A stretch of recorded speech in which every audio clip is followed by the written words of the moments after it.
তাকে ব্ৰহ্মাকে আদি কৰি দেৱতাসকলে চিন্তা কৰি আছে কি বুলি অ ভাৰত বৰিষ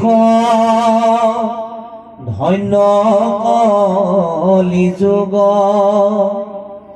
হৰি হৰি হৰি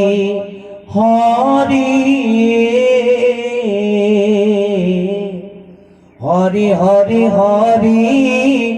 ব্ৰহ্মাৰ প্ৰাৰ্থনী নৰতনু অনুপম ব্ৰহ্মাকে আদি কৰি ৩৩ কোটি দেৱতাই চিন্তা কৰিছে কলি যুগত গৈ যদি ভাৰতবৰ্ষত কেনেবাকৈ মনুষ্য জনমটো পালোহেঁতেন বিনা অপ্ৰয়াসে কৰি আহিলো কিয় ইয়াত আমাক তিনিটা বস্তু এনেই ফিৰতে পাইছো আমি কলি যুগ নৰতনু ভাৰতবৰ্ষ আৰু এটা কাম আমি নিজে কৰিব লাগে সেইটো হৈছে ৰাম নাম লোৱা এই চাৰিটা বস্তু যাৰ সংযোগ হৈছে তাৰ মুকুতি অপ্ৰয়াসে হয় বুলি কৈছে আমাৰ গোটেই চাৰিটা হৈছে কিন্তু আমি এটা কাম নকৰো অকল নাম নলওঁ ভকতৰ সংগলে নাহো ভাল নহয় পৃথিৱীত আটাইতকৈ ডাঙৰ কামটো হৈছে মানুহ ভাল হবলৈ শিকাটো চাবচোন পৃথিৱীত আটাইতকৈ টান কামটো হৈছে বিশেষকৈ অসমীয়া জাতিটোৰ মানুহ ভাল হবলৈ শিকাটো মদ ভাং নাখাবি বুলি ক'লে আপুনি সেইজনৰ শত্ৰুৱে হৈ গ'ল বেয়া জেগালৈ নাযাবি বুলি ক'লে আপুনি সেইজনৰ শত্ৰুৱে হ'ল সেই বস্তুটোৱে আপোনাক হানি নকৰে এখন সমাজক হানি কৰে এটা প্ৰজন্মক ধ্বংস কৰিব সেই ভোগবাদৰ পৰা ওলাই আহিবৰ কাৰণে ঋষভে 100জন পুত্ৰক সেই সৎজ্ঞান বিলাক দি আছে আমি এজন পুত্ৰক দিব পৰা নাই এজন পুত্ৰকে মানুহ কৰিব পৰা নাই আমি মানৱীয় গুণ দিব পৰা নাই আজিলৈকে ক'ত থাকিবি কি খাবি কাৰ লগত ফুৰিবি সেইটোলৈকে সিদ্ধান্ত দিব পৰা নাই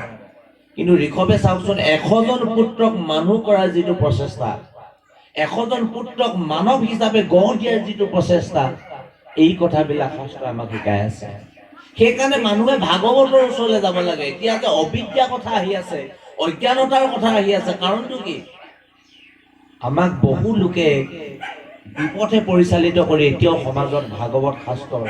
কীৰ্তন নামঘোষাৰ প্ৰচলন কমাই ৰাখিছে ভাগৱতে কৈছে এই ধৰ্ম গ্ৰহণ কৰাৰ অধিকাৰটো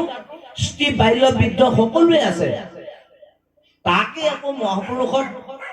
প্ৰহ্লাদক কেনেকে কৈছে প্ৰহ্লাদে কৈছে যে শুনিও শিশু হ'ব এৰি আন কৰ্ম কুমাৰ কালে ধৰা ভাগৱত ধৰ্ম শিশু কালৰ পৰা তুমি ভাগৱত ধৰ্ম গ্ৰহণ কৰা